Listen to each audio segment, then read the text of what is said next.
បងទាំងអស់គ្នានិងបងប្អូនកងទ័ពទាំងអស់ដែលនៅទីនេះលោកស្រីកែកលសោភីអញ្ជើញនាំយកគ្រឿងឧបភោគបរិភោគព្រមទាំងថវិកាយកទៅប្រគល់ជូនកងទ័ពដែលកំពុងឈរជើងជួរមុខការពារព្រំដែនកម្ពុជាថៃទិសទី1នៃខេត្តព្រះវិហារអគ្គនាយិកាមជ្ឈមណ្ឌលព័ត៌មាននគរវត្តនិងលោកស្រីហងវត្ថាប្រធានក្រុមស្នាដៃនារីខ្មែរសាឡនកាលពីរសៀលថ្ងៃទី6ខែមិថុនាឆ្នាំ2025បានអញ្ជើញដឹកនាំប្រតិភូនិងសហការីជាច្រើនរូបចុះសួរសុខទុក្ខនិងនាំយកគ្រឿងឧបភោគបរិភោគព្រមទាំងថវិកាយកទៅប្រគល់ជូនកងទ័ពដែលកំពុងឈរជើងជួរមុខការពារព្រំដែនកម្ពុជាថៃទិសទី1នៃខេត្តព្រះវិហារដែលស្ថិតនៅក្រោមការដឹកនាំរបស់នាយឧត្តមសេនីយ៍គតិសង្ឃបណ្ឌិតហ៊ីងប៊ុនហៀងអគ្គមេបញ្ជាការរងនៃកងយុទ្ធពលខេមរៈភូមិន្ទនិងជាមេបញ្ជាការដ្ឋានអង្គរៈ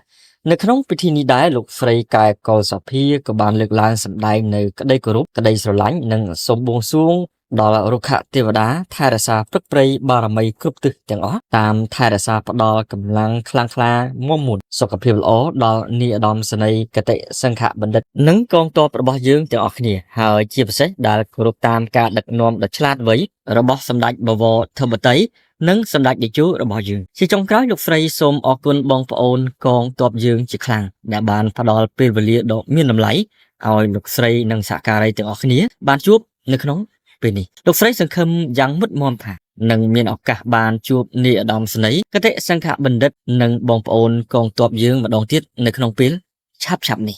សូមបញ្ជាក់ផងដែរថាគ្រឿងឧបភោគបរិភោគដែលលោកស្រីនាំយករួមមានទឹកត្រីបង្កងប៉ាចំនួន300យួរទឹកស៊ីអ៊ូរូកូចំនួន300យួរត្រីខកំប៉ុងចំនួន300កេសមីជាតិចំនួន300កេសទឹកសុទ្ធអារណាចំនួន300កេសក្រមាខ្មែរចំនួន300ក្រមា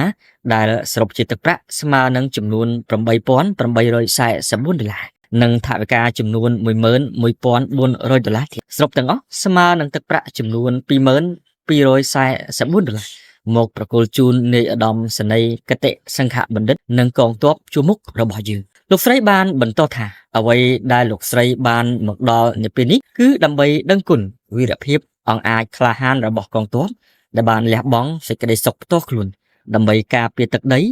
សេចក្តីសុខដល់ប្រជាពលរដ្ឋទូទាំងប្រទេសហើយក៏ជាការចូលរួមលើកទឹកចិត្តដល់បងប្អូនកងទ័ពយើងផងដែរនៅក្នុងពិធីចុះសួរសុខទុក្ខនេះផងដែរនាយឧត្តមសេនីយ៍គតិសង្ឃបណ្ឌិតហ៊ីងប៊ុនហៀងអគ្គមេបញ្ជាការរងនៃកងយុទ្ធពលខេមរៈភូមិន្ទនិងជាមេបញ្ជាការរដ្ឋានអង្គរៈបានថ្លែងអំណរគុណដល់លោកស្រីកែកលសភាអគ្គនាយិកាមជ្ឈមណ្ឌលព័ត៌មាននគរវត្តនិងសហការីទាំងអស់ដែលមានសន្តានចិត្តលើកទឹកចិត្តដល់កងទ័ពយើងតាមរយៈការចូលរួមគាំទ្រក្នុងន័យខ្មែរស្រឡាញ់ខ្មែរបាននាំយកនៅគ្រឿងឧបភោគបរិភោគដល់ជូនដល់កងទ័ពយើងដោយផ្ទាល់នៅទីនេះ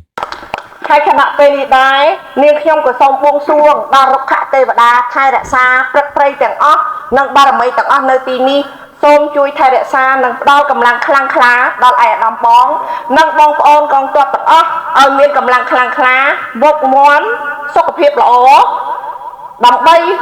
ថែរក្សាទឹកដីរបស់យើងហើយជាពិសេសសូមស្ដាប់តាមការដឹកនាំរបស់សម្ដេចធិបតីនិងសម្ដេចហ៊ុនសែនសម្ដេចធិបតីនិងសម្ដេចតេជោរបស់យើងបងហើយពេលនេះចុងបញ្ចប់នេះខ្ញុំអត់មានអីវែងឆ្ងាយទេបងខ្ញុំក៏សូមអរគុណអាដាមបងទាំងអស់អាដាមបងនិងបងប្អូនកងទ័ពយើងទាំងអស់ដែលនៅទីនេះសូមបងប្អូនទាំងអស់ខ្ញុំអរគុណខ្លាំងដែលលះបង់ពេលវេលាដ៏មានតម្លៃផ្ដល់ពេលវេលាផ្ដល់ឱកាសឲ្យពួកនាងខ្ញុំនៅខាងក្រៅនេះមកជួបនៅពេលនេះគឺសប្បាយចិត្តខ្លាំងណាស់ហើយក៏មានសង្ឃឹមថាសង្ឃឹមយ៉ាងមុតមាំអាដាមបងនឹងមានពេលមកជួបបងម្ដងទៀតក្នុងពេលឆាប់នេះចាហើយចុងក្រោយនេះខ្ញុំក៏សូមឲ្យសហការីរបស់ខ្ញុំទាំងអស់គ្នានេះសូមថតរូបជាមួយអាដាមបងក៏ដូចជាបងប្អូនកងទ័ពយើងទាំងអស់នៅទីនេះទាំងអស់គ្នាទុកជាអនុស្សាវរីយ៍ចាហើយក៏នាងខ្ញុំក៏សូមអរគុណអស់មតិតែប៉ុណ្្នេះឯងចា